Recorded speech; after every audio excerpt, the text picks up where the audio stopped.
Hello, hello, and welcome to Undeniable.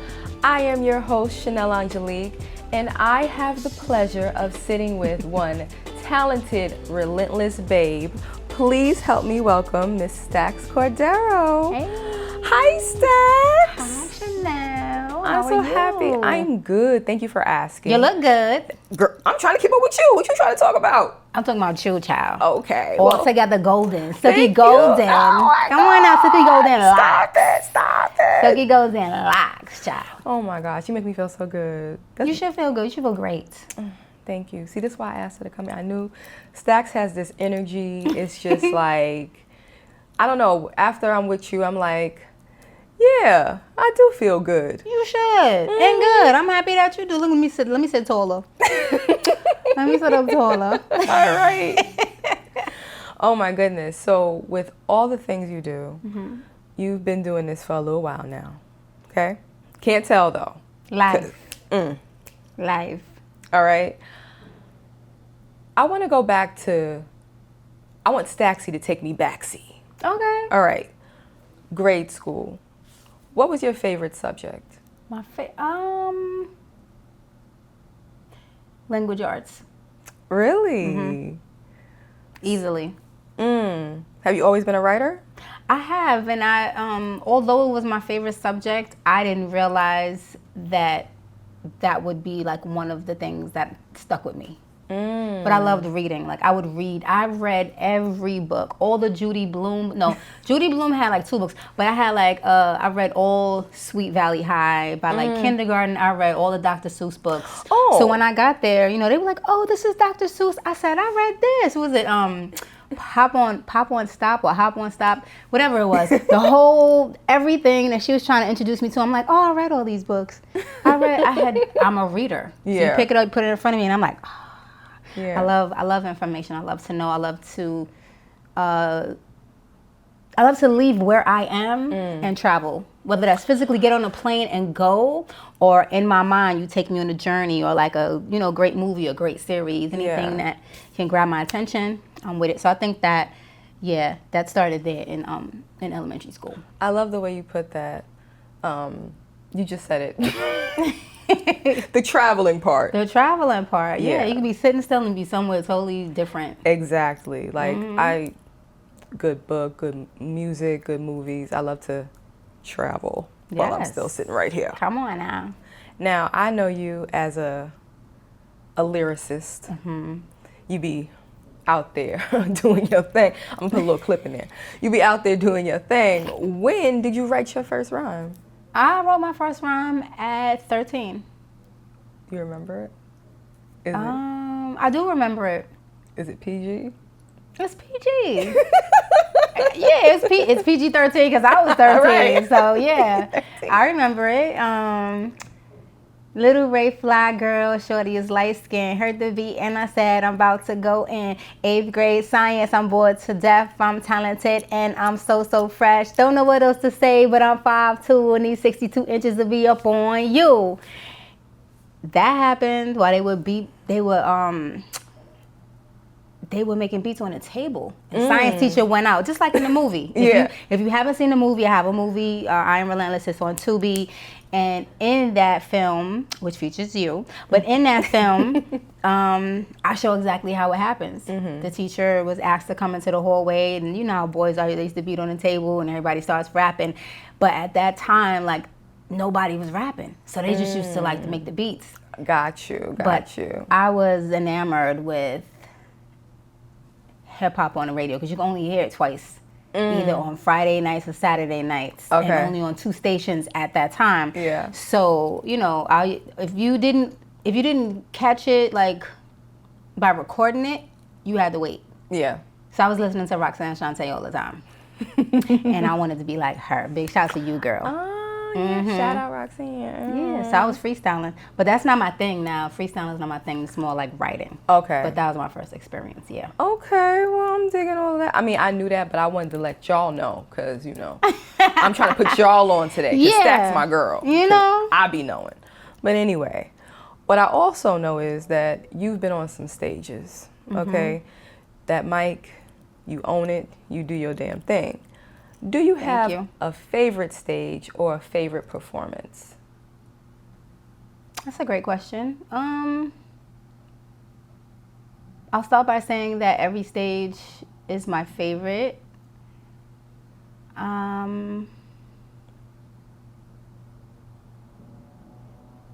One that's really most memorable to me is doing Showtime at the Apollo. Okay. That was like the biggest platform that I've ever been on because it's national. Yeah. You know, and the repeat still plays. And so someone sent me, like maybe like last year, someone, or 2 years ago, something like that, someone sent me a clip of me on Showtime at the Apollo, and I was like, oh my God, you know. And the Apollo was really tricky.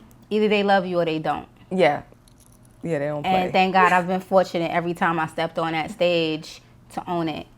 And that's one thing, you know, with anyone that's an entertainer, every crowd may not gravitate towards you, but it really starts with your confidence. It starts with what you bring to the table. If you're bringing your A game, they have no choice to be like, yeah, I like this person right here. Mm-hmm. Yeah, it starts with you. Yeah, absolutely, absolutely. Now, is there a stage that you aspire to be on? Yes, any stage that's built while I'm on tour. That's the stage that I want to be on. Ow, I love that answer. I want to be on tour. Needless to say, Staxx Cordero behind me, like get into the bag. Get into the bag. I want to know what it's like to travel and have people, you know my material. Mm-hmm. But I fight with hip hop, so we have to see like how that turns out. But I'm still fighting with it, but you know, it keeps pulling me back. I hear that. It'd be like that, but you know, it's all gonna work out the way it's supposed to work out. Right. But that would definitely be the stage that I want to be on for sure. Okay. Well, we putting it into the air, the arena, the atmosphere. It's happening. It's happening. Come see me, though. Come see me. Word. Now, I met you through the Air It Out show. Shout out to Cotton. Shout out to you, Dulce. Matter of fact, let me ask, when did the Air It Out show start? A couple moons ago. Yeah. A couple moons ago. And we've been on several different platforms. The one that you visited last, I think, was DTF Radio. I think so, yeah. Yep. And now we're on Scratch Vision Radio with Nice. DJ Scratch. Big shout to you, DJ Scratch. Shout out. And what I love about that show is, you know, because I've been there, y'all talk to us and ask the questions that you don't get like everywhere else. Right. Like, it's a different type of sister girlfriend vibe and like a homey feeling. How did you develop this style of interviewing? Because I've seen you go from red carpets to the Air It Out show to online. Like, how did you develop this style of interviewing? I'm taking tips while you're... So what I will say is, first shout out to Jermaine Smith. He asked us a long time ago.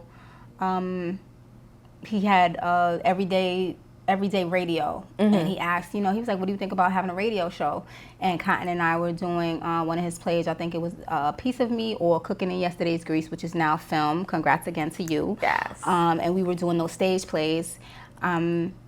And I thought about it, and I thought about her energy and the fact that we got along so well. And I asked her, and she agreed, you know. And so just us bouncing off of each other, and also knowing where your space is as an interviewer, and kind of reading the energy of the person that you're sitting with. Yeah. And me being in social work for many years, you know, and kind of like going with the flow of who I'm sitting with and speaking with. Yeah. That's really important, to be able to read the energy, kind of like read. Everybody says it, read the room. You have to be able to read the room, know who it is that you're working with, and know kind of how to approach them. Yeah, no, reading the room is a skill that will take you far if you know how to use it. It is. Listen, especially if there's danger, you're like, ooh, I'll be right back. No. You sit there. I'll be back. Right, right, exactly.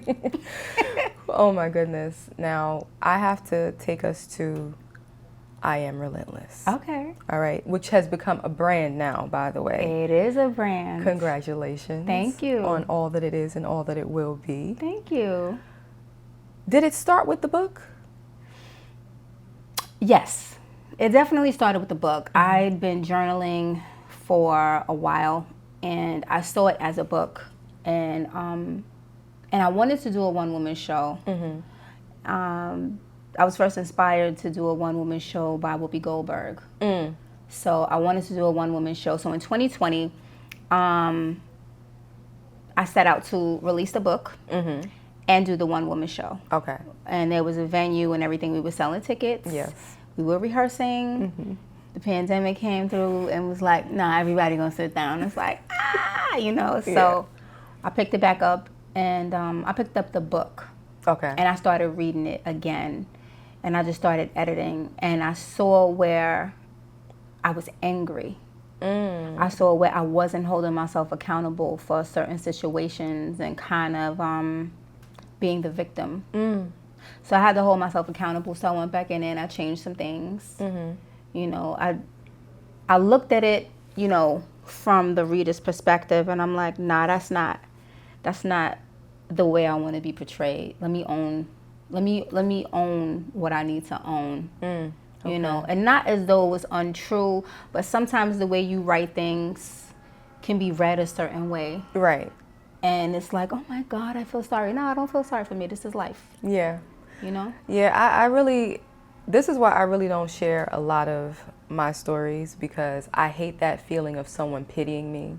I hate to feel like, oh, poor baby. Like people are doing that to me. So I tend to keep it inside. However, I'd like to say, you and women like you, very, very inspiring for me to be more vulnerable, for me to share my stories. And I thank you for that. You're welcome. You're welcome. It wasn't easy. Let me tell you something. I was in my house crying about it, praying about it. Before I pressed send, I'm like, God, are you sure? Because I just want to take this part out. Right. No. The answer was no. Don't take it out. Yeah. This is your truth. Own it. It's going to help somebody. It's going to help somebody. Whatever the situation is, it's going to help somebody. Even if it doesn't exactly mirror your situation, in reading it, the way it's written, and it's my book, but when I pick it up, I'm like, oh, this is, no, for real, because I'm a reader, I'm reading it, I'm like, oh, this is good. Oh, okay. Right. And I've had people read it, and they tell me, you know, what their experience was. One of my favorites, my friend Aisha, she was like, sis, I read it overnight and I was so mad at you. She was like, I saved 10 pages for the next day because I wanted to have something to wake up and read. She said, but I threw the book across the room. I'm like, I'm so mad at you. I'm like, oh my God. She said, and I picked it back up. I'm like, she get on my nerves. Right. Hold on. Right. And she, you know, she kept reading, but everyone was reading it, you know, really pretty much at a fast pace. Yeah, it's a page turner. And they were comparing it to The Coldest Winter Ever, which is one of my favorite books. And that I don't take lightly. I don't take that compliment lightly at all. To have a comparison to what Sister Soldier did, that was a masterpiece, creating The Coldest Winter Ever. Yeah. But, I definitely don't take that lightly at all. So, yeah, I'm sorry. That was a run-on sentence. But yes. But yes, the book was first. The book was first. The book was first. And then we moved to the film? Or what was something in between there? Yes. Nope. Okay. Then it was the film. So as I read it, while I was preparing to do the one-woman show, there was a part in there, there was a date rape situation. Okay. And so one of my producers of the live show at the time kind of advised me against performing that live and then going into the next stage. He was like, you don't know how you're going to feel after that. And I was like, you know what, you're right. So I chose to film it. And so the same young lady that played me in the short film is the same young lady that I chose to go with for the feature. And she loved the book. She loved the book. Yeah. She was one of the first persons to buy it, and it was just on my heart. I said, I just need to write the movie. Yeah. I just need to write the movie. And that was like really one of the most ambitious things. I didn't think too much about it. I'm like, this is what I'm going to do. Yeah. This is what I'm going to do. I called JV. Hey, JV. I called JV. I'm like, JV, how much is it going to cost, to do a movie? He was like, Staxx, we'll work with you. He gave me a price that I could work with. And every time we shot, I paid. And that's how it was. That way you kind of don't see how much, you're spending. And yeah, and I felt as though it was quality work. So yes, to answer that, book first, film second.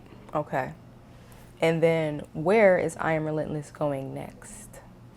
Well, the One Woman Show happened last year. Yes. The One Woman Show, happened last year. Directed by Mr. Steven Strickland. What up, Strick? He was amazing. He was amazing. I had 4 women directors the first time. And since the pandemic shut that down, what I did was I gave them the same scenes, the same monologues that turned into scenes to direct. And then the other ones I directed. Okay. And so it was kind of like all hands on deck situation. A lot of people didn't understand that, but they're my sisters, and so I wanted to make sure that I kept them a part of what was going on. Yeah. When it came to the One Woman Show, everyone's schedule was kind of, like all over the place. And so in the end, I worked with Jessica, Cotton Candy, and Steve, right, for the preview. And when we did Times Square at Theater Row, it was all Steve. And it was great. Both experiences, all of the experiences, from film to stage have been phenomenal, and I'm so grateful for everyone that was on deck. Cotton Candy, Latricia Baker, Jessica Joseph. You ladies were absolutely outstanding. And of course, Steven Strickland, thank you guys so much, and Creative Flow Productions. Yes, get all that love out there. Everybody. Yes, you're also someone filled with support juice, so you always, you get your people. You have to do that because you don't want to leave anybody out. Yeah. You don't want to leave anybody out, and everyone poured into all of the projects, so I can't leave them out. Yeah. I'm right there with you, girl. You got to give your people they love, they flowers while they're here. That's why you here. That's why I'm here. Thank you. All right. So what we're going to do now is get into a little game of word association. Okay. I'm going to give you a word, and then you're going to give me your first thoughts about that word. Ready to go? Okay. Let's get it. Word or phrases. All right. Academy Award. I Am Relentless. Ow! Oh, so I'm going to give my reactions too. I meant to tell you that. I'm going to give my... Self-love.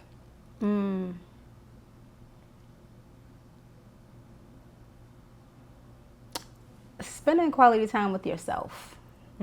Doing something for yourself, whether it's your hair, if it's a spa day, if it's taking a day off because your body is not bodying. If your body is bodying or not bodying, you gotta sit down, So yeah. Or even retail therapy, that might be. I love a little retail therapy. You know what I'm talking about. Get me through the day sometimes. See? All right? All right. Rapping. I definitely, as soon as you said it, I thought of myself, right? Because this is who we're here talking about. But then when I think of myself, I think of the first 3 people that inspired my career. Well, I could say 4. So Roxanne Shante, Big Daddy Kane, KRS-One, Rakim. Oh, some heavy hitters. Oh, for sure. Yeah, absolutely. Yeah, so when I think about rap, I think about them first. Okay.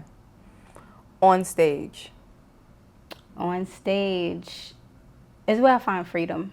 Freedom. It's where I find freedom. It's where I leave Staxx Cordero in the wings, and I become whoever it is that I'm going to become, making that character fly off the script. And I love it. It's something that I live for. And the audience's reaction, especially if she's funny. If she's funny or if she's mean. Yeah. Yeah. Yeah. You're like, oh yeah, I got him. Yeah. All right, good, good. I am relentless. I am relentless. A story of resilience, of being unstoppable, of strength, motivation, inspiration. Yeah. I receive all of that. And it is all of that, too. Thank you. Y'all better find out for yourself. And you in there. You in there. You know, just you a little in there. bit. Just a little bit. You in there. A little bit. So, why you gonna be acting like this, I'm Staxx? sorry. I'm sorry. But just hold on one second. Can I interrupt you just for a second? You got Do you love where you're positioned in the movie? Yeah. It's the spot right there. It's the spot. Okay. Okay. Because I was like, oh, this is dope. I wanted to do something very different, and having you right there was ideal. Okay, we get back to your game now. Thank you, girl. Oh my God. Okay. Undeniable. Undeniable. My career. Yeah, it's undeniable. In being a single parent, right? I've never not attended a show, went to the studio, went to rehearsal, whatever it was. If I had to bring my daughters with me, I brought them with me. Yeah. I had to bring them to a show and then take my older daughter back up to Connecticut because she was going to school and she was living with her dad at the time. So it was like a joint custody. Okay. Right? Yeah. And so I had a performance. I had her little pulley. I had the stroller. We had a whole situation going on, but they had snacks and everything. Right. Nobody knew they were back there. Nobody knew they were back there. Even when you brought them to the studio, they were just very quiet and just took everything in.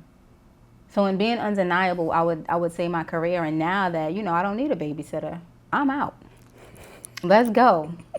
Where I need to be. Right, exactly. What chicken circuit we doing? The chicken circuit or whatever, what they call it? The chitlin circuit. Chitlin, well, I don't eat that. So chicken, I'm a wing girl. So wherever the wing circuit is, that's where I'm Where at. the wings at? Where the wings at. Okay? That's where I need to be. That's where I need to be. Whether it's on someone's set or, or whether it's a stage that's traveling, whatever that is, I'm going for it. And I have nothing holding me back, and I have their full support. I love that. Nothing holding you back. Talk your shit, Staxx. I'm saying. All right. Staxx Cordero. Yes. What do you think when I say Staxx Cordero? I love Staxx. I do. You know why? Because she has been through so much. She has been through so much. And looking across, like you guys can't see, but there's a crown over there. And it's just like, you put that crown on, honey, you just straighten your back and you just keep it pushing. Because what you're going through is internal, right? But the way you go through it, you push from inside out. And you just have to keep pushing. Whatever it is that's holding you back, you have to continue to push.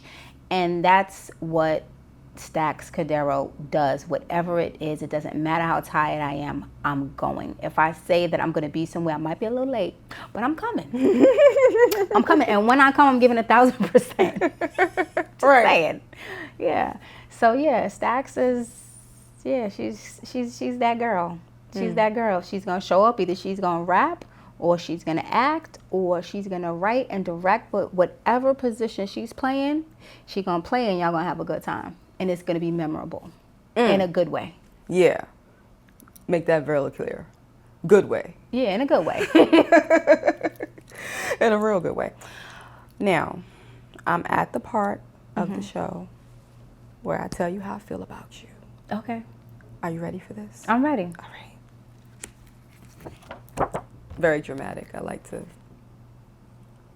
Staxx. Miss Resilience herself. Your story is not only helping us get to know you better, but it's helping others understand themselves better. You're a role model for women of all ages looking to find their way through the madness and persevere through the pain. You're the hostess with the mostest, from radio to red carpets, asking the questions the people want answers to. You grab that mic and you get on stage, inspiring us all to go for our dreams full out and unapologetically. You're loyal to your team, always looking for ways to look out for others personally and professionally. You're out here changing lives, girl, and that makes you undeniable. Oh, that's so sweet. This is for me. This for you. Oh my God, I'm gonna frame it. I hope you do. Oh no, I am. Oh no, I'm gonna look for a frame today. And I'm gonna take a picture. Oh, I'm gonna take a picture and I'm gonna yes. Oh, that's so sweet. Thank you so much. You're very welcome. I want you to know and understand the impact that you have on others, and I want you to feel it and live in it, and just kind of just know, like, yeah, I am that girl. I am doing this. I am that chick. Boom. Like that. Like that. Straight like that. Straight like that. Whatever it is, because there's somebody that's watching. I'm feeling your energy. Whoever this is, you sitting there. You're sitting on a gold mine. Get up. Shake that off. Shake all of that off. All that negativity, shake all of it off right now. I'm talking to you. Yep. Get up. Shake it off. And get started. And when you get where you going, you DM me and be like, thank you, Staxx. Not for any recognition, but because I know that you got up. I just want to know that you got up because I feel it. Yes. I thought she was talking to me. I'm sitting here with her. Girl, you moving. You moving and you look amazing. Oh, thank you. That means a lot. It means a lot coming from you. Yeah, and you're making a difference. I love this. I love the setup, child. Thank you. Yes, undeniable. Matching the dress. I mean, come on. Stop it. You be doing too much, Staxx. So. No, my gosh. But thank you so much for being here. Thank you for being who you are. Thank you for putting me in your movie. You are so welcome. No, There's more to come. We have to get you on the camera. Oh gosh. Or near it. Every time somebody says, I'd be like, okay, I think I'm ready. But we're going to make it out. We're going to figure it out. We're going to make it work. Before you go back to your life of just doing your damn thing, please tell the people how they can follow you, how they can find you, so they can, get into the Staxx the way I'm into the Staxx. Absolutely. So the best way to find me right now, where I hang out the most, and you'll see my light on sometimes, up until about, I think, 11 o'clock. It's Instagram, and so it's Staxx Cordero, Cordero. That's the best way to contact me. And if you got a role for me, I think there's a way for you to contact me on there. If you need me to write something, hit the contact button, and let's work. Do you have merch? Yes and no. Okay. Coming soon. All right. Look out for some merch. Yeah, coming soon, because there's some things coming down the pipe in 2025. Okay. So I plan to be back. I'll wait on that. Again, thank you. Thank you for being here, for being so open and honest, and coming here looking all gorgeous and stuff. Thank you. We get into the money. I have to put the green on, child. Yes. All of that good stuff. Hopefully you can come back for next season. Absolutely. We'll talk about it. We'll get into it. I love you and thank all of you for watching today. If you want to reach me, get to me directly at Chanelle_Angelique_ on Instagram. Please subscribe, please like, please comment, please get into Staxx and find out what she has going on next. And until next time, it's been real. Thanks so much for joining me. Do come back next week when I'm speaking with another dope individual. Until next time, peace.